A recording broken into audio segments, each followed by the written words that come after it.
Assalamualaikum warahmatullahi wabarakatuh. Baik, ketemu dengan saya lagi dalam serial kuliah lanjutan Fisika Statistik.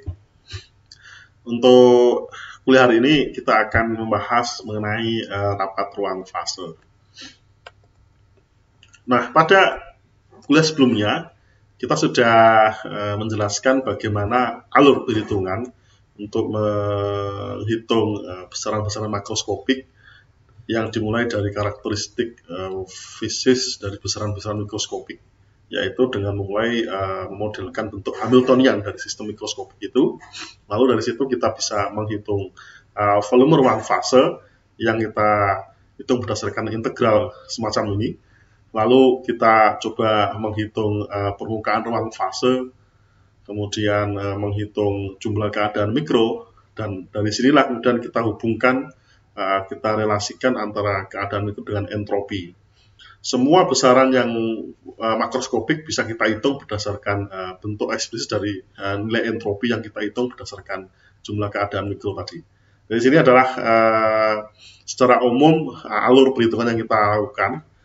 Nah, hanya saja dalam proses perhitungan ini seringkali ada beberapa konstanta-konstanta yang belum bisa kita ketahui secara fisisnya. Misalkan untuk perhitungan jumlah keadaan mikro ini berbanding lurus atau berbanding dengan permukaan ruang fase yang kemudian dikalikan dengan konstanta kesebandingan yaitu sigma, sepersigma nol. Nah, ini kita belum tahu esensi dari sepersigma nol secara fisis itu seperti apa. Nah, untuk sistem-sistem yang kompleks, yang harus sistem yang kompleks, karena yang kemarin kita bahas itu adalah sistem yang terisolasi ya. Jadi untuk sistem-sistem yang kompleks, maka penggunaan teori ensemble itu keniscayaan. Jadi kita harus menggunakan teori ensemble untuk menjelaskan sistem yang kompleks tersebut. Dan biasanya sistem yang ditinjau tidak hanya sistem yang terisolasi, tetapi pemilihan sistem itu bisa dilakukan sebagai sistem yang tertutup atau terbuka. Jadi bergantung pada sistem. Ya, dia lebih kompleks dari sistem yang terisolasi, sebagaimana yang kemarin kita bahas di pertemuan sebelumnya.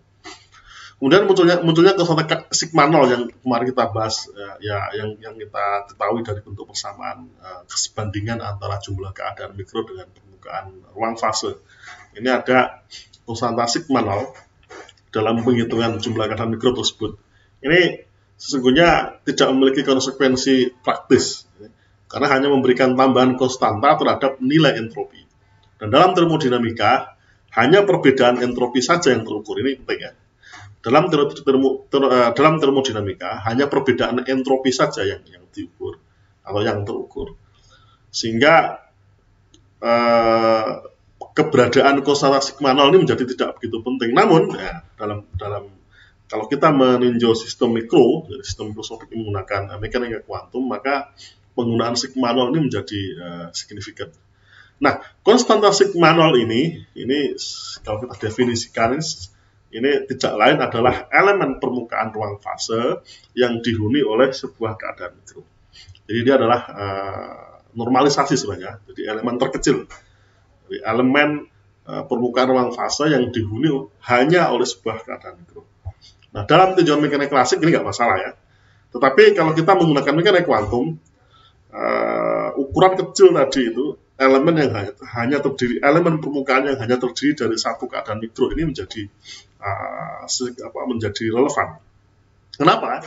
Di dalam mekanik kuantum kita tahu relasi ketidakpastian Heisenberg, di mana setiap keadaan mikro setidaknya menempati sebuah volume yang seluasnya minimal itu sama dengan H kuarter ya.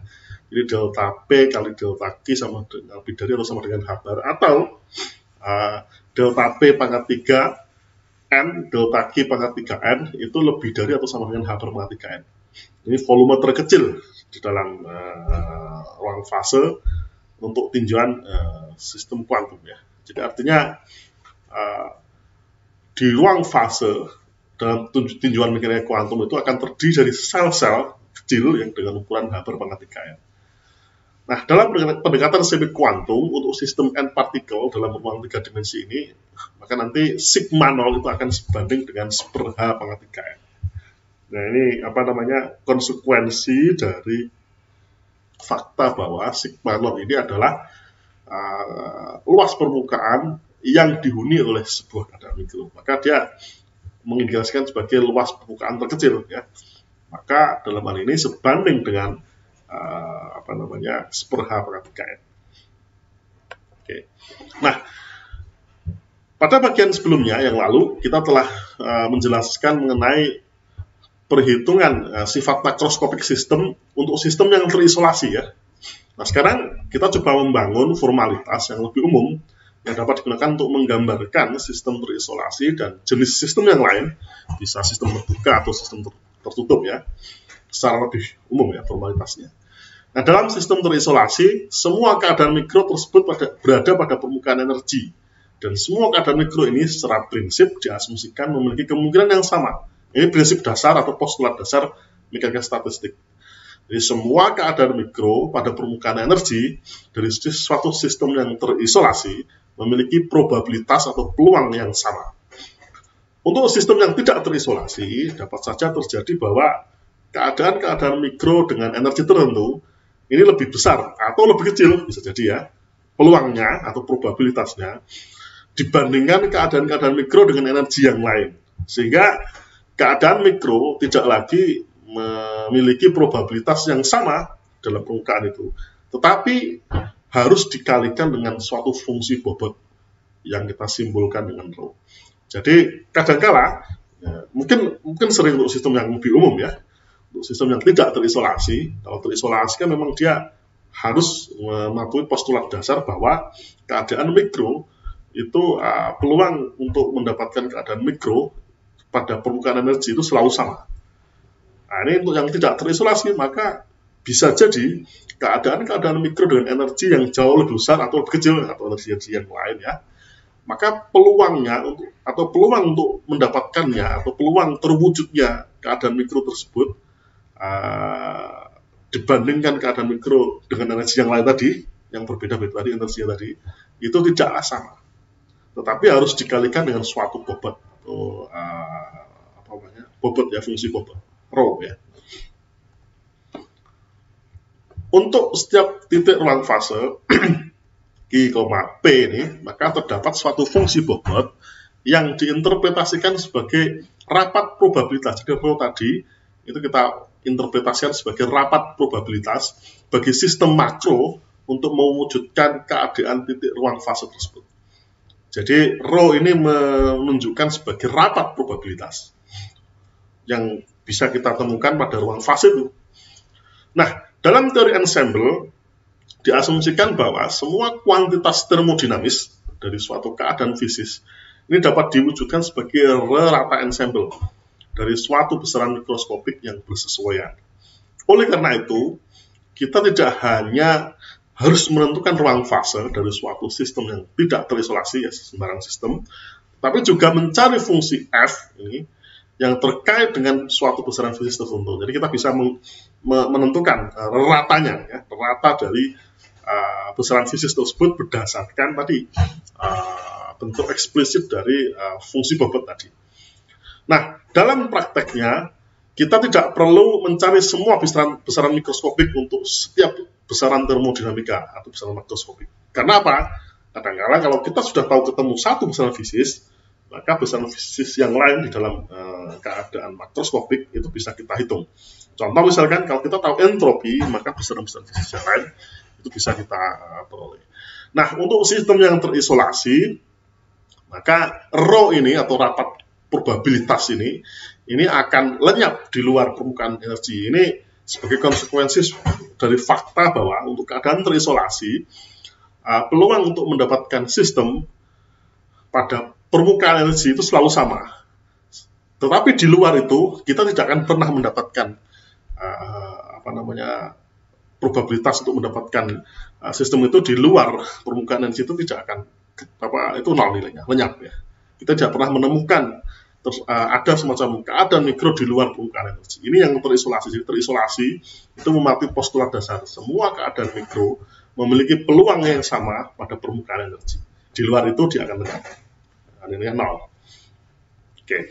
Nah, rapat probabilitas rho tadi atau fungsi bobot tadi itu disebut juga dengan rapat ruang fase. Nanti kita sejak sekarang kita sebut rho itu sebagai rapat ruang fase. Dan nilainya itu dinormalkan sama dengan 1 sesuai dengan interpretasi probabilitas ini memenuhi persamaan normalisasi semacam ini ya. Integral D3NQ, D3NP dikalikan dengan rho itu sama dengan 1. Ini normalisasi ya. Nah, untuk sebarang observable F, secara umum kita dapat memperoleh nilai rata. Jadi rata dari besaran fisis atau observable F ini dengan setiap keadaan mikro ini, KI, B ini menyumbang sesuai dengan bobotnya ya, yaitu rho tadi.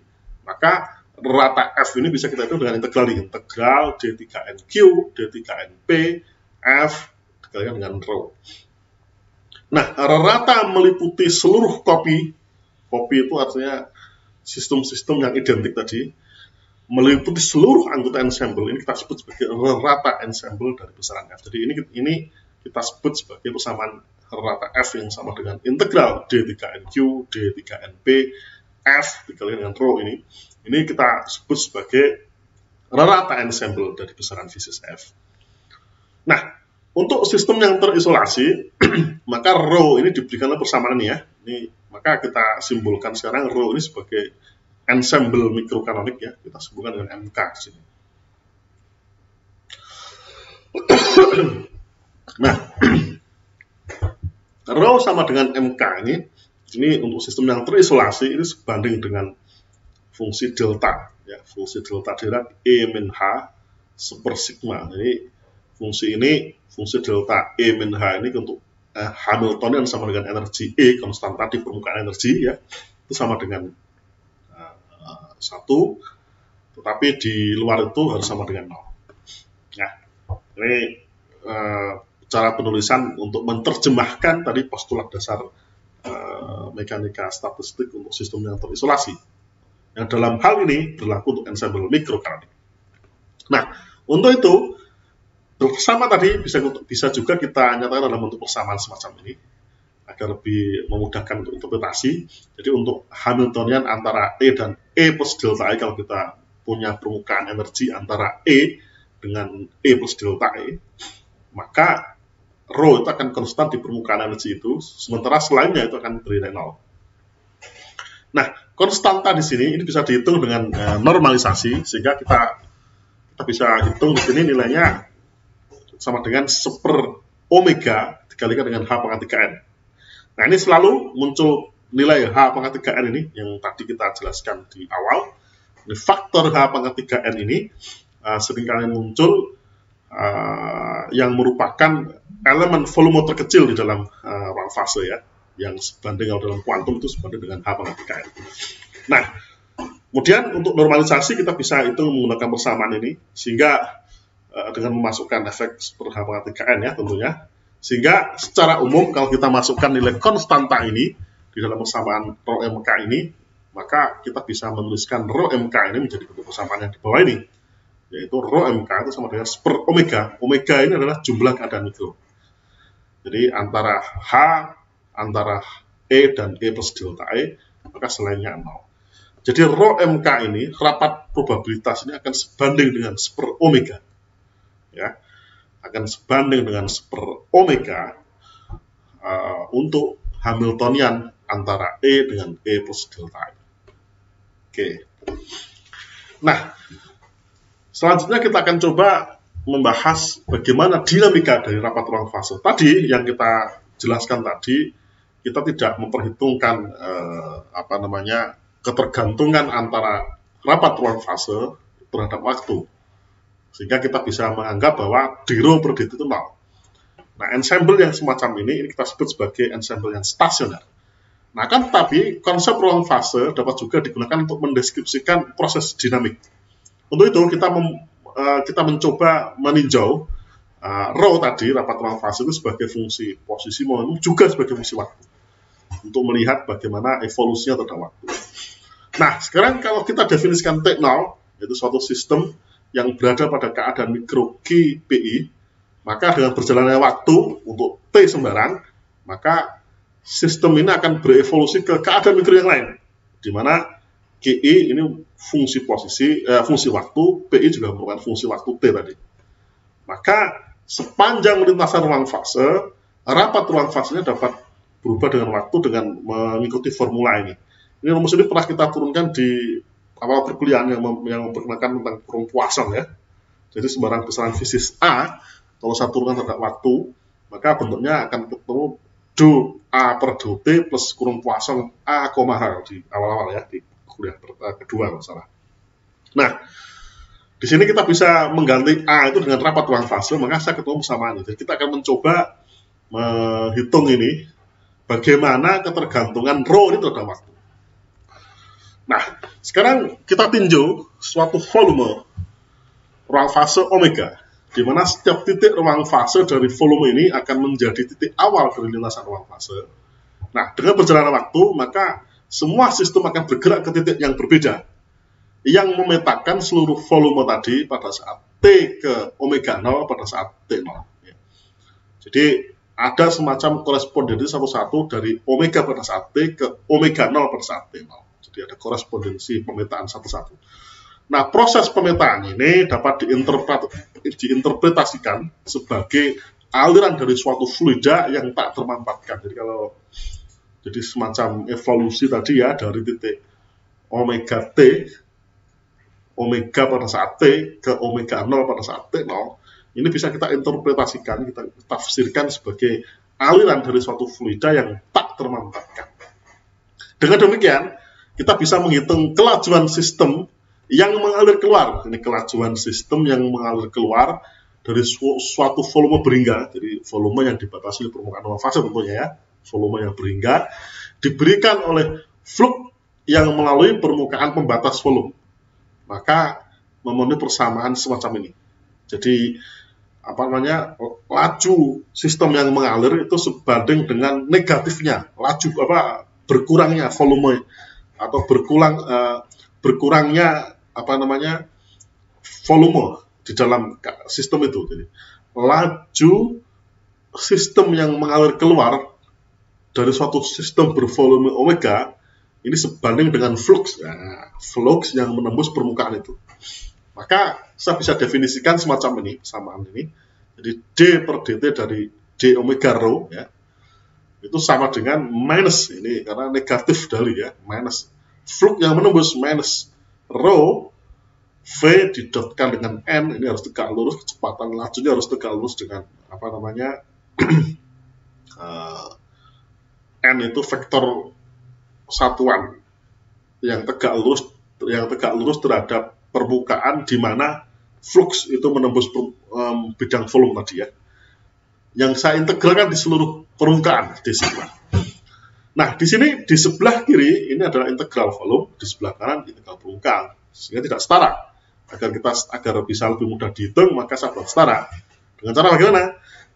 Bentuk integral yang kedua ini, yang integral permukaan tertutup ini, saya coba ubah ke dalam bentuk integral volume dengan memanfaatkan suatu teorema, yaitu atau memanfaatkan suatu tools, yaitu integral teorema divergensi Gauss ya. Jadi menggunakan teorema divergensi kita bisa mengubah integral permukaan menjadi integral volume. Nah, ini integral rho V dot N dikalikan dengan d sigma ini bisa kita ganti menjadi integral divergensi rho kali V ya. Jadi ada divergensi rho kali V yang saya integralkan ke seluruh volume, transformasinya itu ya. Sehingga persamaan ini yang di atas ini bisa kita ubah menjadi persamaan yang di bawah. Jadi integral omega, d omega sama-sama volume integralnya ya. D per dt rho plus gradien rho kali V ini haruslah sama dengan 0. Sama dengan di atas ini. D omega itu adalah elemen volume, sehingga tidak mungkin sama dengan 0. Sehingga persamaan ini bisa dipenuhi jika dan hanya jika bentuk yang dikurung ini D per dt rho atau d rho per dt plus divergensi rho kali V ini haruslah sama dengan 0. Nah, sekarang untuk mengetahui bentuk eksplisitnya, kita coba hitung dulu divergensi rho kali V. Divergensi rho kali V, kalau kita hitung, kita operasionalkan satu persatu, maka ketemu persamaan ini. Sigma I dari 1 sampai 3N, D per DGI dikalikan dengan rho, dikalikan dengan GI dot, ya, ditambah dengan D per DPI dikalikan dengan rho PI dot. Ya. Ini karena konsekuensi bahwa di sini ada V, ini V itu merepresentasikan kecepatan turunan posisi terhadap waktu, yang mana posisi di sini tidak hanya posisi ruang tetapi juga momentum ya. Sehingga ini V ini merupakan derivatif terhadap waktu dari Q maupun P. Sehingga ini bisa kita buat semacam ini ya, kita jabarkan semacam ini. Nah, sekali lagi kita ingin mencoba menghitung ini ya, mencoba menghitung persamaan kontinuitas ini. Jadi D per dt rho plus divergensi rho V harus sama dengan 0 nanti ya, dengan divergensi rho V-nya itu ini. Nah, sekarang kita coba jabarkan divergensi rho kali V. Ini kalau kita jabarkan lebih lanjut, kita uraikan dari persamaan ini ada turunan terhadap perkalian ya, rho kali GI dot atau rho kali PI dot. Ini turunan parsial dari dua fungsi yang masing-masing fungsi. Rho sendiri adalah fungsi P dan Q, kemudian ini ada GI dot dan PI dot. Ini kalau kita turunkan terhadap GI maupun PI, maka punya konsekuensi. Yang pertama, kita bisa menjabarkan tadi menjadi bentuk persamaan semacam ini. Dan ini ternyata kalau kita menggunakan persamaan gerak Hamilton, maka GI dot dan PI dot bisa kita ubah dalam bentuk DH per dP maupun DH per dGi ya, yang di beberapa pertemuan yang lalu. Maka ini bisa kita sederhanakan sekali lagi, divergensi rho kali V ini akan sama dengan kurung Poisson. Nah, ini menarik ini, karena divergensi rho kali V ini adalah kurung Poisson antara rho, H. Ini lebih sederhana, lebih simpel ya. Sehingga kalau kita masukkan ke persamaan yang di atas, maka akhirnya saya ketemu persamaan yang di bawah. D rho per dt ditambah divergensi rho V, atau ini kita ganti dengan kurung Poisson rho, H, ini sama dengan 0. Nah, kita tahu di persamaan yang pertama ini ya, tadi bahwa kita ingin menghitung D total ya, rho per dt ya, turunan total rho terhadap waktu. Itu akan sama dengan D parsial ya, rho per dt plus kurung Poisson H. Sementara kita ketemu tadi D rho per dt ditambah divergensi rho V sama dengan 0, dengan divergensi rho V-nya itu adalah rho, H. Nah, kalau kita gabungkan persamaan itu, maka finally kita punya D rho per dt sama dengan turunan parsial rho per dt plus kurung Poisson rho, H. Ini haruslah sama dengan 0 ya. Nah, ini menunjukkan bahwa derivatif waktu total dari rapat ruang fase ini lenyap sepanjang lintasan ruang fase. Nah, konklusi atau kesimpulan semacam ini yang kemudian diusulkan oleh Liouville pada tahun 1839, yang kemudian kesimpulan ini menjadi suatu teorema yang kita sebut sebagai teorema Liouville, yang menyatakan bahwa derivatif waktu total dari suatu rapat ruang fase ini 0. Jadi rapat ruang fase tidak lagi bergantung pada waktu. Nah, ini karakteristik dinamik dari ruang fase. Saya kira itu untuk pertemuan hari ini. Nah, untuk meeting berikutnya atau kelas berikutnya kita akan mencoba menggambarkan tadi fisika statistik tadi berdasarkan ensemble. Kita masuk ke teori ensemble. Nanti akan kita bahas, yang kita bahas sebelumnya adalah ensemble mikrokanonik. Maka pada pembahasan selanjutnya kita akan menjelaskan tentang beberapa ensemble yang lain, misalkan ensemble kanonik, ensemble makro atau grand kanonik, dan juga mungkin ada ensemble lain yang bisa kita jelaskan, misalkan ensemble isobarik atau ensemble yang justru tidak memiliki atau ensemble lainnya justru ensemble lain yang istilahnya tidak ada di alam, itu juga ada. Jadi ada beberapa ciri khas ensemble yang bisa kita gambarkan di alam ini. Jadi mikrokanonik, kanonik, grand kanonik, ada isobarik misalkan. Terus ada lagi ensemble yang bukan termasuk dari yang tadi. Jadi entah apa namanya, kita tidak tahu, tapi ada di alam. Bisa kita modelkan dan bisa kita definisikan. Saya kira itu untuk pertemuan hari ini. Terima kasih. Saya tutup. Assalamualaikum warahmatullahi wabarakatuh.